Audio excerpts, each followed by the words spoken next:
బర్త్డేకి కొన్ని ఆర్డర్స్ పెట్టాను. ఇప్పుడు దాన్ని నేను అన్బాక్సింగ్ చేసిన. చాలా మంది ఫ్రెండ్స్ నాకు సజెస్ట్ చేసింది ఏంటంటే సన్ స్క్రీన్ లో ద బెస్ట్ ద డర్మా అని చెప్పి అన్నారు. సో నేను దాన్ని యూజ్ చేసి ఎలా ఉందో అనేది మీకు నెక్స్ట్ వీడియోలో అప్లోడ్ చేస్తాను. See that the derma. So నేను ఒక పర్ఫ్యూమ్ అనేది తీసుకోవాలని అనుకుంటున్నాను. అంటే అందరు యూజ్ చేసిన రెగ్యులర్ పర్ఫ్యూమ్స్ కాకుండా నేనంటూ కొత్తగా నా స్టైల్కి తగ్గట్టు చూద్దామని అనుకున్నాను. లెట్స్ నేను కొత్తది ఒకటి తీసుకున్నాను. అది రాన్సన్స్ వారిది ప్యూర్ స్వీట్ అని చెప్పి ఒక పర్ఫ్యూమ్.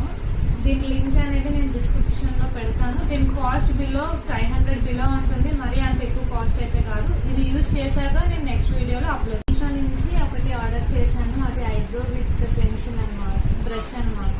సో అది ఎలా ఉంటుందో అనేది నాకు తెలియదు. దీని కాస్ట్ అరౌండ్ 150 బిలో ఉంటుంది, ఎక్కువ ఉండదు. సో నేను నా బర్త్డే వ్లాగ్లో మేకోవర్ వ్లాగ్లో నేను అది చూపిస్తాను. అది ఎలా యూజ్ అవుతుందో